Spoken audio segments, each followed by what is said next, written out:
இலக்கை நோக்கி டுவர்ட் த கோல் இந்த நிகழ்ச்சிக்கு உங்களை அன்புடன் வரவேற்கிறோம். Praise the Lord. ஆண்டவராகிய இயேசுவின் இனிய நாமத்தில் உங்கள் எல்லாருக்கும் அன்பின் வாழ்த்துக்கள். 2 கொரிந்தியர் 5ஆம் அதிகாரம் 17ஆம் வசனம். பழையவைகள் ஒளிந்து போயின, எல்லாம் புதிதாயின. ரட்சிக்கப்பட்ட தேவ பிள்ளைகள் ஒரு புது சிருஷ்டி. கிறிஸ்துவுக்குள் அவர்கள் இருப்பதினால் இந்த வார்த்தை அப்படியே நிறைவேறுகிறது. பழையவைகள் ஒளிகிறது, எல்லாம் புதிதாக. 50 ஆண்டுகளாக பார்வையற்ற ஒரு மனிதனுக்கு ஒரு மருத்துவ குழு, தலை சிறந்த ஒரு மருத்துவர் தலைமையில் அந்த கண்களிலே ஆப்ரேஷன் செய்து அவருக்கு பார்வை கிடைப்பதற்கு உதவி செய்தார்கள். எல்லாருக்கும் சந்தோஷம். முதலாவதாக அந்த மனிதன் இப்பொழுதுதான் பார்க்கிறார். பல வித்தியாசமான நிறங்களை பார்க்கிறார்.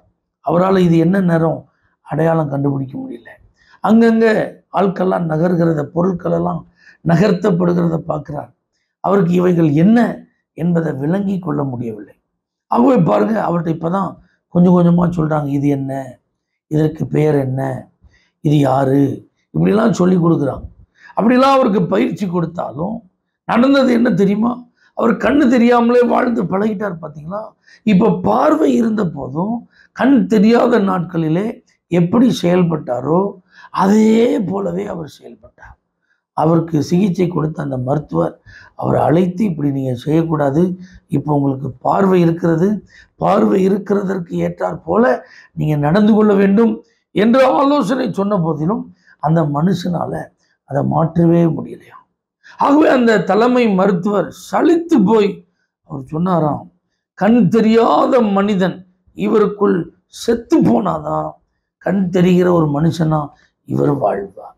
இதை போல ரட்சிக்கப்பட்ட நமக்குள் பழைய மனிதன் முற்றிலும் மரித்து போனாதான் நாம் ஒரு புதிய மனிதனாக, ஒரு புதிய மனுஷியாக வாழ முடியும். மறுபிறப்பு அடைந்தவர்களாக வாழ முடியும்.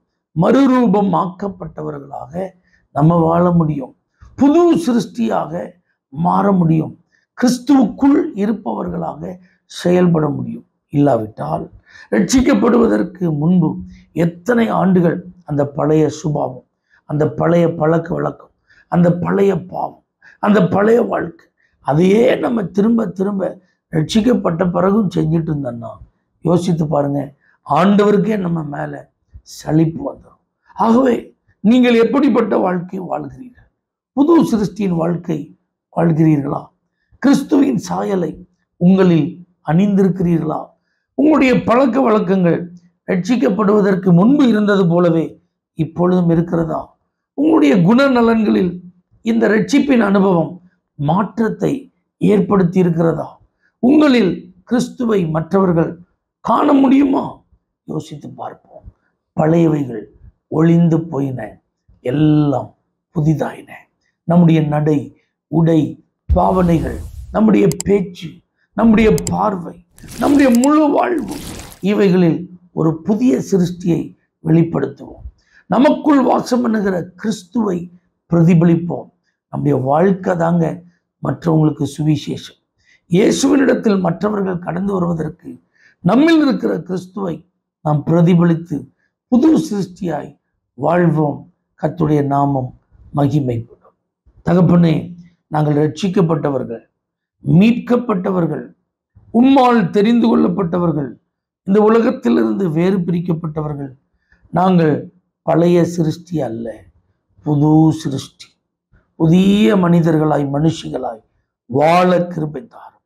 மாற்றங்கள் ஏற்படட்டும். இயேசுவின் நாமத்தில் பிதாவே, ஆமென். For prayer contact, Pastor J. J. Kumar, El Shaddai Ministries, 9500252586, Surandai.